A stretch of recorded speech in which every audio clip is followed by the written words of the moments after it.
some of the highest members of our government are discussing the possibility of invoking the 25th Amendment, which would remove the president from office and make the vice president commander-in-chief for the remaining days of the Trump presidency. What makes this moment so devastating for Donald Trump is that what surfaced through leaked cabinet communications is not just another controversy he can deflect, ridicule, or drown out with outrage.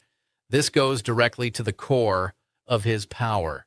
According to those leaks, his own vice president, the person Trump personally selected to stand beside him, has been quietly building support inside the cabinet to remove him from office using the 25th Amendment. This is not a public rebellion. It is not a media stunt. It is an internal effort unfolding behind closed doors, away from cameras and rallies. And that is exactly why it is so dangerous for Trump. If the information in these communications is accurate, J.D. Vance has already done the hardest part, locking in enough cabinet support to act at any moment. I was wrong about Donald Trump. I think it's important to actually explain to the American people where I come down on the issues and what changed. The leaked material suggests Vance has been holding private, unannounced conversations with cabinet members focused on a single question: whether Donald Trump is fit to continue serving as president. These were not casual conversations or speculative discussions. The communications describe a methodical effort to gauge support, secure commitments, and prepare for a constitutional move that would instantly transfer presidential power. Under Section 4 of the 25th Amendment, the vice president and a majority of the cabinet can declare the president unable to discharge the duties of the office. Once that declaration is transmitted to Congress, the transfer of power is immediate. The vice president becomes acting president in that moment. There is no trial, no waiting period, no debate beforehand. The declaration itself is enough. According to the leaked communications, Vance has already secured signatures from 9 cabinet members. Only 8 are required for a majority. That means, on paper, the process is ready to be triggered. If those signatures are real and remain in place, Trump could lose presidential authority with no warning and no opportunity to stop it in advance. J.D. Vance is a heartbeat away from the presidency of the United States. Trump's history of shocking gaffes and outbursts suggests that things are just going to go even further downhill from here. The most striking part is how unaware Trump appears to have been while this was happening. He reportedly believed Vance was loyal, that his cabinet was under control, and that any internal dissent could be managed through firings and intimidation. The leaks paint a very different picture: a president increasingly isolated from the people closest to him, while his vice president quietly prepared a constitutional escape hatch. The apparent catalyst for this shift was Trump's handling of a military operation in Venezuela that resulted in civilian deaths and drew international condemnation. According to the leaked discussions, this was the breaking point for several cabinet members. They watched Trump authorize the operation without congressional approval, defend it after civilians were killed, and then react with anger and blame rather than accountability. Instead of de-escalation, they saw escalation. Instead of reflection, they saw retaliation. That sequence appears to have convinced Vance and others that Trump's decision-making had crossed from controversial into dangerous. From there, the effort intensified. Vance reportedly began reaching out quietly, testing whether others shared his concerns and discovering that they did. These were people who worked directly with Trump, who saw his behavior up close, not through filtered press briefings. Look at these numbers. 97% of Democrats and 90% of independents say they're opposed to using the U.S. military to take control of the island nation. And as you see there, 70% of Republicans are also against it. And just on the weird chance that he's serious about invading Greenland, I want to let him know that it would probably be the end of his presidency. Most Republicans know this is immoral and wrong, and we're going to stand up against it. The communications describe Vance as deliberate and cautious, fully aware that invoking the 25th Amendment is irreversible in a political sense. You do not attempt it unless you are certain you have the votes. A failed attempt would end his career instantly and strengthen Trump's position. That is why the effort remained secret. That is why signatures were gathered before anything went public. The goal was certainty, not momentum. President's biggest campaign donor, who was so close that Trump invited him to sleep at the White House, is now calling for him to be impeached and replaced by Vice President J.D. Vance. Trump's response, once the story began to leak, underscored how blindsided he was. He lashed out publicly, labeling Vance a traitor, threatening purges, and insisting that loyalists would prevail. But if the signatures are already secured, those threats ring hollow. Firings cannot undo written declarations. Loyalty pledges cannot erase documented commitments. Trump is discovering that the tools he usually relies on, intimidation, humiliation, public rage, are ineffective against a constitutional mechanism designed specifically for moments like this. And this is where the situation becomes uniquely perilous for him. The 25th Amendment does not depend on public opinion first. It does not require congressional approval up front. It does not give the president the ability to block it before it happens. It is built to act quickly precisely because it assumes the president may be incapable of governing safely. Trump can challenge the declaration after the fact, but by then the power transfer has already occurred, and reversing it requires two-thirds majorities in both chambers of Congress. That is an extraordinarily high bar, especially at a moment when Republican unity around Trump is visibly fraying. This is the point at which Trump's usual playbook fails him. He can attack Vance, but that does not change the constitutional math. He can rally supporters, but crowds do not nullify cabinet declarations. He can claim it is a coup, but the mechanism is written into the Constitution itself. For the first time, Trump is confronting a threat that cannot be neutralized through spectacle or force of personality alone. And that is why these leaks, if accurate, represent one of the most serious threats to Trump's presidency he has ever faced. Not because they guarantee his removal, but because they reveal that the danger is no longer external. It is coming from inside his own administration, from people who were once assumed to be loyal, and from a constitutional process that moves faster than any court or impeachment effort ever could. What makes this situation even more volatile is how it intersects with the broader political landscape Republicans now find themselves navigating. For years, party leadership has protected Trump through impeachment, investigations, and scandals because he delivered votes and controlled the base. But the leaked communications suggest that calculation may be breaking down inside the executive branch itself. If Trump's own cabinet is preparing to declare him unfit, Republican lawmakers are suddenly faced with a decision they have spent nearly a decade avoiding. Do they defend Trump at all costs, or do they accept a constitutional off-ramp that allows them to move forward without formally impeaching or convicting him? For many Republicans, the 25th Amendment offers political cover they have never had before. Supporting impeachment means publicly declaring Trump guilty of high crimes and misdemeanors. Supporting a cabinet-led removal allows them to say something very different. They can claim they respected the Constitution, deferred to the president's own administration, and acted only after those closest to Trump concluded he was unfit to serve. That distinction matters in primaries, in conservative media, and among donors who are exhausted by constant chaos, but afraid of openly breaking with Trump. Removal through the 25th Amendment lets them distance themselves without owning the decision outright. This is why the reported betting market movement has attracted so much attention. Prediction markets don't move on vibes or outrage. They move when people with money believe something is likely to happen. Odds reportedly climbing toward a majority chance that the 25th Amendment could be invoked within weeks suggest that insiders, strategists, and investors are seeing the same signals. Markets are reacting not just to the leaks themselves, but to the broader instability they represent.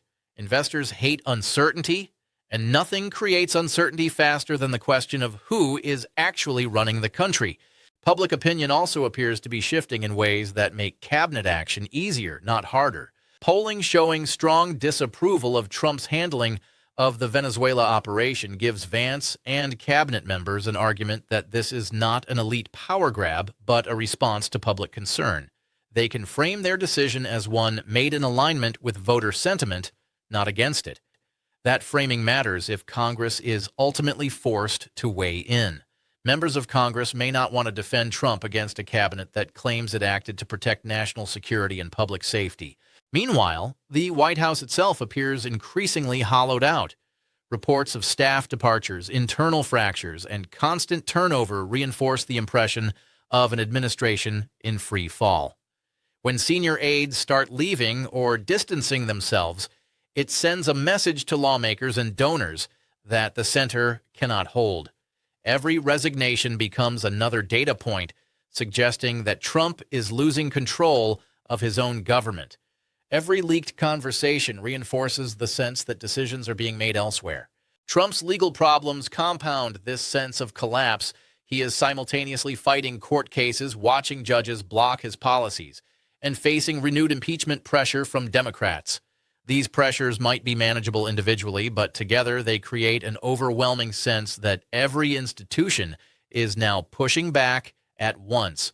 Courts are limiting his actions, Congress is investigating him, his own cabinet may be preparing to remove him. That convergence is what makes this moment different from past crises. Trump has survived scandals before because at least one major institution remained firmly in his corner. That no longer appears guaranteed. The personal dimension of this betrayal is also impossible to ignore. Trump chose Vance precisely because he believed him to be loyal, ambitious, and dependent on Trump's political machinery. He believed that loyalty would outweigh any institutional or constitutional concerns. The leaked communications suggest Vance reached the opposite conclusion. They suggest he believes loyalty to the country, and perhaps to his own political future, requires separating himself from Trump now rather than going down with him later. For Trump, losing as vice president in this way is not just a political blow, it is an existential one. The level of planning described in the leaks underscores how serious this effort appears to be. These are not offhand conversations or trial balloons floated to the press. They are detailed discussions about timing, numbers, procedures, and fallout. That kind of preparation only happens when participants believe action is genuinely possible. It also suggests a deep level of mistrust within the administration. The fact that such planning could occur without Trump's knowledge highlights how isolated he has become from his own leadership team. Trump's remaining options are shrinking fast. He can attempt to fire cabinet members, but doing so risks accelerating the very process he is trying to stop. Removing officials only reinforces the argument that he is unstable and retaliatory. He can try to publicly discredit Vance, but that may only elevate Vance's profile as a responsible actor standing up to chaos. He can attempt to rally his base, but mass support does not invalidate constitutional procedures. None of his traditional defenses directly address the mechanism being prepared against him. If the declaration is ultimately sent to Congress, the country would enter completely uncharted territory. No president has ever been removed through Section 4 of the 25th Amendment. There is no historical playbook for how the public reacts, how Congress votes, or how markets respond. What is clear is that such a move would instantly redefine Trump's presidency. It would overshadow every policy decision, every appointment, every election result. History would remember not how he governed, but how his own administration concluded he was unfit to continue. For Vance, the stakes are just as high. Success would elevate him to the presidency and potentially position him as the future leader of the Republican Party. Failure would likely end his political career. There is no middle ground. You do not attempt to remove a sitting president and then return to business as usual. This is a one-way door, and the leaked communications suggest Vance understands that fully. And beyond Trump and Vance, the implications ripple outward. If the 25th Amendment is successfully used in this way, it establishes a precedent that cabinets are not merely ceremonial bodies, but real checks on presidential power. It would fundamentally alter how future presidents govern, knowing their own administrations could act if they cross certain lines. It would mark a shift in how constitutional accountability functions in practice, not just in theory. The secrecy of this effort reveals how fractured the administration has become. Trust has eroded to the point where major constitutional planning can occur without the president's awareness. That alone speaks volumes about the internal state of the government. It suggests an administration operating in parallel tracks, with loyalty replaced by contingency planning and survival instincts. At this point, the question is no longer whether the situation is serious. It is whether the final trigger will be pulled. Will Vance invoke the 25th Amendment? Will Trump manage to disrupt the coalition before it acts? Or will the process be forced into the open, compelling Congress and the public to confront it head on? Any of those outcomes would mark one of the most consequential moments in modern American political history. What happens next will determine not just the fate of this presidency, but how power functions in the United States going forward. If Vance moves forward and formally transmits the declaration to Congress, the transfer of authority happens immediately. Trump would lose presidential power in an instant, not after a vote, not after a hearing, not after a trial, but the moment the paperwork is delivered. That alone would shock the political system because it bypasses every dramatic spectacle Americans are used to. No impeachment floor debate, no Senate trial, no drawn-out process. One constitutional mechanism quietly executed, and the presidency changes hands. Trump would almost certainly contest the declaration. He would declare himself fit, demand restoration of power, and frame the move as a coup.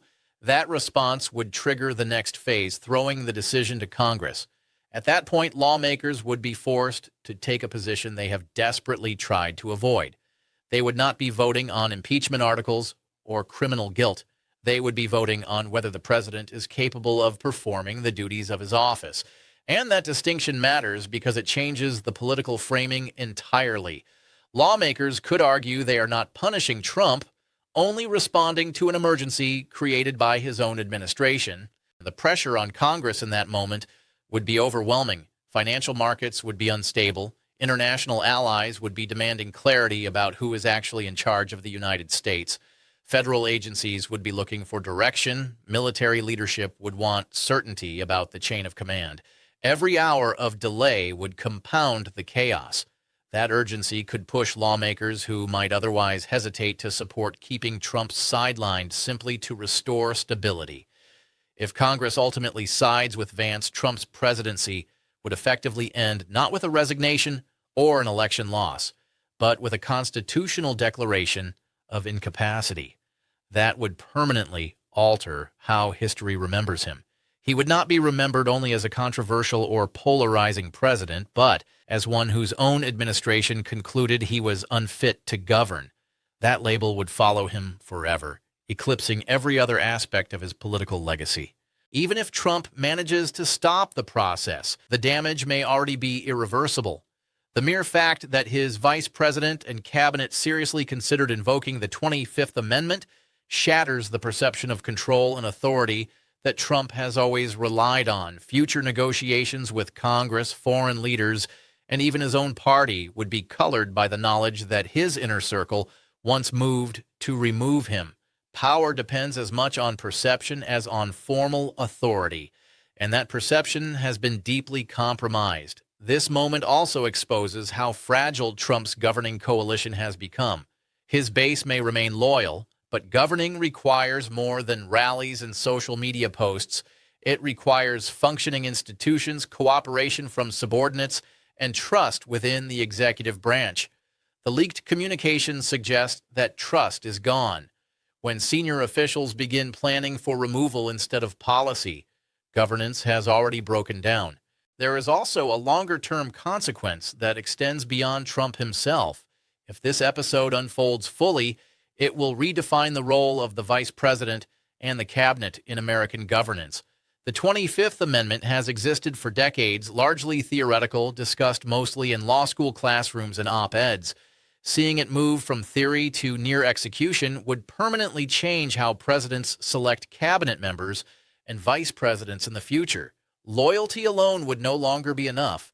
Presidents would have to consider competence, independence, and credibility, because those same people hold constitutional power over their tenure. For Trump, the irony is brutal. The very structure he embraced to consolidate power, appointing loyalists, firing dissenters, demanding obedience, may be what ultimately brings him down. By surrounding himself with people chosen for loyalty rather than stability, he created an administration prone to fracture under stress. When crisis hit, that structure did not protect him. It turned inward. What makes this moment so destabilizing is that it is not driven by elections, courts, or even Congress alone. It is driven by internal collapse. That is the hardest kind of crisis to manage because there is no single enemy to attack, no external force to blame. The threat is coming from inside the room, from people who have seen the decision-making up close and concluded it cannot continue. Whether or not the 25th Amendment is ultimately invoked, the presidency has already crossed a threshold it cannot uncross. The illusion of absolute control is gone. The idea that Trump's inner circle will always protect him has been shattered. And once that belief collapses, everything else becomes unstable. This is why the coming days matter so much. Either the process moves forward and history changes overnight, or it stalls and leaves behind a weakened presidency limping forward under a cloud of internal rebellion. There is no scenario where things simply return to normal.